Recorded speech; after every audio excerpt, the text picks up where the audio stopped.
Guys, welcome to my YouTube channel SM bright future. आइए चलते हैं अपना क्वेश्चन ऑफ द डे की तरफ और देख लेते हैं कि कौन कौन से क्वेश्चंस आज आपके लिए एग्ज़ाम के पॉइंट ऑफ व्यू से वेरी इंपॉर्टेंट हैं। इस वीडियो के अंदर हम आपके EVS के और आपके ज्योग्राफी के और आपके साइकोलॉजी के और इंग्लिश और हिंदी, ये आपके सब्जेक्ट से हमने एक एक क्वेश्चंस लिया है और इन क्वेश्चंस के साथ में हम उसके सबके फैक्ट भी आपको इसके अंदर दिखाएंगे। क्योंकि क्वेश्चंस का मतलब ये नहीं होता कि आपने टिक किया, राइट किया और आप आगे बढ़ गए। क्वेश्चंस का मतलब क्या होता है, एक क्वेश्चन अगर आपने पढ़ा तो उसके फैक्ट क्या हैं, उसका आंसर राइट है तो राइट क्यों है, अगर आपका क्वेश्चन रॉन्ग गया है तो वो रॉन्ग क्यों हुआ है, तो आपको उसके बारे में फैक्ट का पता होना ज़रूरी है। फैक्ट के साथ में हम जो है हर क्वेश्चन को डिटेल में पढ़ते हुए चलेंगे। आइए चलते हैं पहले क्वेश्चन की तरफ। पहला क्वेश्चन है आपका, दही में कौन सा अम्ल पाया जाता है? जो आपकी दही होती है उसके अंदर आपका कौन सा अम्ल पाया जाता है? तो ऑप्शन दे रखे हैं आपके, हाइड्रोक्लोरिक अम्ल, लैक्टिक अम्ल, एस्कॉर्बिक अम्ल या फॉर्मिक अम्ल। अगर मैं दही की बात करूं, जो दही आप रोज़मर्रा की ज़िंदगी में खाते हैं, तो उसके अंदर कौन सा अम्ल पाया जाता है? उसमें पाया जाता है आपका लैक्टिक अम्ल। कौन सा पाया जाता है? लैक्टिक अम्ल। अगर मैं बात करूं आपके हाइड्रोक्लोरिक अम्ल, किसकी बात करूं? अगर मैं बात करूं आपके हाइड्रोक्लोरिक अम्ल की बात, इस वाले की, तो ये पाया जाता है आपका पेट के अंदर। किस में पाया जाता है?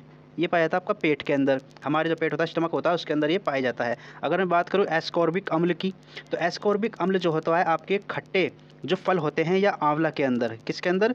या आंवला के अंदर पाया जाता है। खट्टे फल हो या आंवला के अंदर पाया जाता है। और जो ये फॉर्मिक अम्ल है, ये आपका सीटेट में और DSSB में पूछा गया है एक दो बार। फॉर्मिक अम्ल वेरी इंपॉर्टेंट है आपका ये फॉर्मिक अम्ल। ये जो होता है चींटी का डंक जो होता है, चींटी के डंक या मधुमक्खी, चींटी का डंक जो होता है और मधुमक्खी, उसमें पाया जाता है। तो आपको ये सारी चीज़ें पता होनी चाहिए। तो दही के अंदर कौन सा अम्ल पाया जाता है? लैक्टिक अम्ल पाया जाता है। आइए देख लेते हैं अब। देखिए, किण्वन की प्रक्रिया, यानी कि ये भी आपसे क्वेश्चन पूछा जाता है कि जो दही जो जमती है वो कौन सी प्रक्रिया से जमती है? किण्वन की प्रक्रिया द्वारा दूध को दही या योगर्ट में परिवर्तन किया जाता है। जो दही जो आपका दूध होता है उसको दही में कैसे करा जाता है परिवर्तित? योगर्ट द्वारा, यानी किण्वन द्वारा। दूध में गोलाकार प्रोटीन होता है जिसको कैसीन बोलते हैं। दूध के अंदर प्रोटीन भी पूछा जाता है कि कौन सा दूध के अंदर कौन सा प्रोटीन होता है? कैसीन होता है। कौन सा? कैसीन प्रोटीन पाया जाता है। देखिए, लैक्टिक अम्ल जीवाणु और कैसीन के बीच रासायनिक अभिक्रिया होती है। रासायनिक और भौतिक अभिक्रिया आपने पढ़ी होगी। रासायनिक अभिक्रिया वे क्रियाएं होती हैं जिसमें जो है हम पदार्थ जो बदलता है, जैसे अब दूध से दही में परिवर्तित हो गया, दूध से किस में बदल गया? ये दही में बदल गया। तो क्या ये दही से दोबारा दूध में आ सकता है? तो आप कहेंगे नहीं आ सकता। तो इसी वजह से रासायनिक अभिक्रिया, जिसमें हम वापसी उसी पदार्थ तक नहीं आ सकते। जैसे कागज़ का जलना, जैसे एक बार कागज़ जल गया, कागज़ के जलने के बाद जो भी उसमें से धुआं निकला उसका राख बन गई, उस राख से हम दोबारा कागज़ पे नहीं आ सकते। तो वो भी क्या आपकी ये रासायनिक अभिक्रिया है। तो इसलिए ये क्या है? एक रासायनिक अभिक्रिया है। ठीक है, चलते हैं नेक्स्ट क्वेश्चन की तरफ। क्वेश्चन से आपका, केरल के तट को क्या कहते हैं? जो केरल का ये तट है इसको हम क्या कहते हैं? केरल के तट को कोंकण तट कहते हैं, मालाबार तट कहते हैं, या कोरोमंडल तट कहते हैं, या कोनारा तट कहते हैं। तो अगर मैं बात करूं केरल के तट की, तो केरल के तट को हम क्या कहते हैं? केरल के तट को कहते हैं हम मालाबार तट। क्या कहते हैं? मालाबार तट। एक आपका DSSB में क्वेश्चन आया था कि जो तटीय रेखा होती है, यानी समुद्र से और जो मिली हुई होती है, जो जिसकी सीमाएं, तो सबसे बड़ी सीमाएं जो समुद्र से मिली हुई है कौन से राज्य की है? तो वो आपको याद होना चाहिए किसकी है? वो गुजरात की है। किसकी है? गुजरात की। ये क्वेश्चन आपका DSSB में आया था। तो गुजरात की सीमा सबसे ज़्यादा मिली हुई है किससे? यहाँ पर जो समुद्र है उससे। ठीक है, अब ये केरल के तट को क्या बोलते हैं? मालाबार तट। अब चलते हैं आगे, देख लेते हैं। देखो, केरल के तट को मालाबार तट कहते हैं। केरल के तट को क्या कहते हैं? मालाबार तट कहते हैं। जो मंगलूर और कन्याकुमारी, जो आपका मंगलूर और कन्याकुमारी अंतरीप तक विस्तृत, लंबा यानी फैला हुआ है, संकरा समुद्री तटीय क्षेत्र है। यह भारत के दक्षिणी पूर्व भाग में है, यानी जो नीचे का भाग होता है ये वाला, ये यहाँ का ये भाग में है। ठीक है, इस वाले भाग में अरब सागर में तट से लगा हुआ है और अरब सागर की तरफ लगा हुआ है। ये दक्षिण भारत का सर्वाधिक वर्षा वाला क्षेत्र है। अगर ये पूछा जाए कि सर्वाधिक वर्षा वाला क्षेत्र कौन सा आपका दक्षिण भारत का, तो कौन सा हो जाएगा आपका? यही वाला एरिया हो जाएगा, दक्षिण भारत का सबसे ज़्यादा वर्षा वाला एरिया। ठीक है, अब ऐतिहासिक रूप से प्रसिद्ध है। अब ऐतिहासिक रूप से क्यों प्रसिद्ध है? ये इंपॉर्टेंट है वेरी। मसालों के लिए। किस लिए प्रसिद्ध है? ये मसालों के लिए जाना जाता है हमारा। ठीक है, चलते हैं नेक्स्ट क्वेश्चन की तरफ। बच्चों की वृद्धि मुख्यतः संबंधित है, जो बच्चों की वृद्धि है यानी विकास है वो किससे संबंधित है? ये आपका देखिए किस में आ चुका है ये क्वेश्चंस, ये आपका आ चुका है यूपी टेट 2020 में क्वेश्चंस आ चुका है। अगर मैं बात करूं बच्चों की वृद्धि की, तो क्या ये शारीरिक विकास से संबंधित है, सामाजिक विकास से संबंधित है, भावात्मक विकास से संबंधित है, या नैतिक विकास से संबंधित है? अगर मैं इसकी बात करूं बच्चों की वृद्धि, तो ये होती है आपकी शारीरिक विकास से संबंधित। किससे होती है? शारीरिक विकास से संबंधित होती है। आइए देखते हैं किस तरीके से जो शारीरिक विकास से संबंधित है। देखो, बच्चों की वृद्धि मुख्यतः किससे होती है? शारीरिक विकास से संबंधित होती है। दूसरे शब्दों में अगर मैं बात करूं, कोशिकाओं की गुणवत्ता वृद्धि की अभिवृद्धि कहलाती है तथा व्यक्ति के स्वाभाविक विकास को वृद्धि कहा जाता है। जो बच्चों का स्वाभाविक विकास होता है उसको क्या कहा जाता है? वृद्धि कहा जाता है। मानव अभिवृद्धि की प्रकृति के अध्ययन से यह ज्ञात होता है कि बालक के शरीर और व्यवहार के प्रमुख आकार प्रकार में किस प्रकार परिवर्तन घटित होते हैं। यानी जो बच्चों की जो आकार परिवार होते हैं उसमें किस तरीके से जो प्रकार में परिवर्तन होते रहते हैं।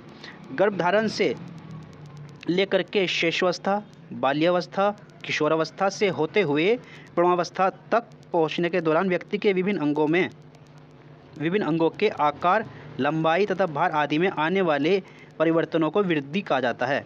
किसको वृद्धि कहा जाता है? देखो, बच्चे के शैशवावस्था यानी कि छोटा सा बच्चा बालक होता है, बाल्यावस्था जब बालक हो जाता है, किशोरावस्था जब किशोर हो जाता है, और प्रौढ़ावस्था यानी जब बूढ़ा हो जाता है। तो जब तक बच्चे के अंदर कुछ इंसान के अंदर कुछ ना कुछ परिवर्तन आते रहते हैं। कैसे परिवर्तन? अंगों से लेकर के आकार उसका बढ़ता जाए, लंबाई उसकी बढ़ती जाए और भार उसका बढ़ता जाए। तो ये सभी क्या कहलाते हैं? वृद्धि कहलाते हैं। ठीक है, आइए चलते हैं नेक्स्ट क्वेश्चन की तरफ। अब नेक्स्ट क्वेश्चन जो आपका DSSB में आ चुका है इंग्लिश के अंदर। देखिए क्वेश्चंस क्या पूछ रहा है? Select the suitable word to fill in the following sentence. जो सुटेबल वर्ड है उसमें क्या करना है? इस वाले जो फिल इन द ब्लैंक है उसके अंदर क्या करना है? इसको फिल करना है। अब देखिए क्वेश्चंस क्या है? आई पॉर्ड the milk dash the glass, यानी कि गिलास के अंदर मिल्क क्या कराया जा रहा है? पॉर्ड कराया जा रहा है, फील करा जा रहा है। अब देखिए इसमें ऑप्शंस क्या दे रखे हैं आपके? इसमें इन आएगा, प्रीपोजिशन दे रखी है, विद आएगा, इनटू आएगा या टू आएगा। अगर इसके अंदर मैं राइट आंसर की बात करूं तो इसमें आपका राइट आंसर क्या होगा? इनटू होगा। अब देखो काफ़ी फ्रेंड्स को, मेरे दोस्तों को ये इसमें कन्फ्यूज़न होगी कि इसके अंदर इन क्यों नहीं आया, यहाँ पर इन क्यों नहीं आया। ठीक है, ये काफ़ी कन्फ्यूज़न होगी कि इन क्यों नहीं आया, इनटू क्यों आया। देखो इसमें क्या है, इसके अंदर देखो मैं आपको बताता हूँ। जब भी आपको कोई भी चीज़ मोशंस के साथ में कोई अंदर जाती है, जैसे कि एक बच्चा भागता हुआ आया पुल पे से और वो नदी के अंदर कूद गया, यानी भागता हुआ मोशंस दिखा रहा है। इसी तरीके से जो गिलास है या कप है, कप के अंदर यहाँ पर जो हमने गिलास पलटा है, ये दूध जो है मोशन के साथ में आया, यानी चलता हुआ आया है, उसके अंदर कुछ ना कुछ गति है। गति के साथ में जब कोई भी चीज़ अंदर आती है, गिलास के अंदर जैसे दूध आया है, तो उसके लिए हम क्या करते हैं? मोशंस में इनटू का यूज़ करते हैं। किसके लिए? इनटू का यूज़ करते हैं। जब मोशंस नहीं होगा, कोई चीज़ अगर गिलास के अंदर होगी, जैसे अंदर कोई चीज़ गिलास के अंदर है पड़ी हुई, इसके अंदर ऑलरेडी है। अब मैं इसके लिए एक सेंटेंस बनाऊँ, जैसे ये लिखा हुआ है, there is a some tea in the pot. अब इसके अंदर इन आया है। इन क्यों आया है? क्योंकि इसके अंदर जो है तुम्हारी टी है, ऑलरेडी उसके अंदर है, ये नहीं कि डाली जा रही है। अगर जब कंटेंट को बताना है कि उसके अंदर प्रेजेंट है तो हम इनका यूज़ करेंगे, लेकिन अगर उसके अंदर डाली जा रही है तो फिर करते हैं हम इनटू का यूज़। जैसे कि इसमें है, I poured some water into the glass, यानी पोर्ड मतलब होता है डालना, यानी हमने कोई पानी उसके अंदर गिलास के अंदर डाला, तो इनटू मोशंस को दिखा रहा है इन द गिलास। तो ये चीज़ आपको ध्यान में रखनी है। फील या पोर्ड, अगर आपके साथ में फील आए या पोर्ड आए, मोशंस आए, तो आप किसका यूज़ करेंगे? उसके साथ में आप करेंगे इनटू का यूज़। किसका यूज़ करेंगे आप? इनटू का यूज़ करेंगे। ठीक है, लेकिन अगर आपके साथ में कंटेंट आया, उसके अंदर कोई गिलास के अंदर से ये भरा हुआ है, तो उसमें अगर आपको बताना है कि उसके अंदर पानी है, तो उसमें उस सेंस में आप यूज़ करेंगे इनका। ठीक है, जैसे अभी एक सेंटेंस और नीचे देख ले, ही जम्प्ड इनटू द रिवर, यानी एक बच्चा आया और उसके अंदर कूद गया, एक मोशंस को दिखा रहा है। तो आई होप कि आप समझ गए होंगे कि इनटू और इनमें क्या अंतर होता है। इसको ज़रूर समझ लीजिएगा इस कॉन्सेप्ट को, क्योंकि ये इस कॉन्सेप्ट से रिलेटेड आपके DSSB और सीटेट वगैरह में, आपके KVS में काफ़ी बार क्वेश्चंस पूछा गया है। चलते हैं नेक्स्ट स्लाइड की तरफ। देखिए, स्वागत शब्द का सही संधि विच्छेद पहचानिए। इसमें स्वागत शब्द का सही संधि विच्छेद पहचानना है। देखिए इसमें ऑप्शन दे रखे हैं, सौ प्लस आगत, सु प्लस वागत, स्वा प्लस गत या सु प्लस आगत। अगर मैं सही शब्द की बात करूं, इसमें सही संधि विच्छेद की बात करूं, तो वो आपका क्या हो जाएगा? Right answer D. क्या हो जाएगा? राइट आंसर डी, सु प्लस आगत। इसका जो सही संधि होती है, संधि विच्छेद होता है सु प्लस आगत होता है। अब देखिए इसमें एक क्वेश्चन और पूछा जाता है कि इसके अंदर अगर ये सु प्लस आगत दे देगा, आपको पूछ लेगा इसके अंदर कौन सी संधि है, यानी कि आपको संधि का नाम पूछ लेगा। अब संधि 3 तरीके की होती है, या तो आपसे पूछेगा स्वर संधि, क्या ये स्वर संधि है, या पूछेगा व्यंजन संधि है, या पूछेगा विसर्ग संधि है। कौन सी है ये? क्या पूछेगा आपका? विसर्ग संधि है। अगर मैं बात करूं इसकी सु प्लस आगत की, तो ये आपकी कौन सी संधि हो जाएगी? ये आपकी हो जाएगी स्वर संधि। कौन सी हो जाएगी? स्वर संधि हो जाएगी। अब देखिए स्वर संधि में भी ना 4-5 तरीके की संधियाँ और होती हैं, तो वो भी आपको पता होनी चाहिए। अब स्वर संधि में भी ये कौन सी संधि है, अब ये बताइए आप। अगर हम बात करें स्वर संधि में भी कौन सी संधि है, ये हो गई आपकी यड़ संधि। क्योंकि यड़ संधि क्यों हो गई आपकी? देखिए यड़ संधि इसलिए हो गई क्योंकि इसके अंदर आपका एक तो देखिए सु के अंदर है उ, ठीक है, प्लस मिल करके आ, सु प्लस आ मिल करके क्या बन गया? ये आधा वाह, स्वागत का आधा वाह बन गया। तो इसलिए क्या हो गई इसमें? ये इसमें हो गई है यण संधि। कौन सी संधि हो गई? यण संधि हो गई इसके अंदर, ठीक है। तो इस बात का भी आप ध्यान रखिएगा। तो आई होप कि आपने जो जितने भी क्वेश्चंस आपने पढ़े हैं सारे सब्जेक्ट को लेकर के हमने इसमें वीडियो बनाई है, और आपके इसमें काफ़ी क्वेश्चंस, इसमें एक क्वेश्चन के साथ में यानी 3-4 क्वेश्चंस और कवर हो सकते हैं। इसी तरीके की वीडियो के लिए बने रहे हमारे यूट्यूब चैनल के साथ में डेली।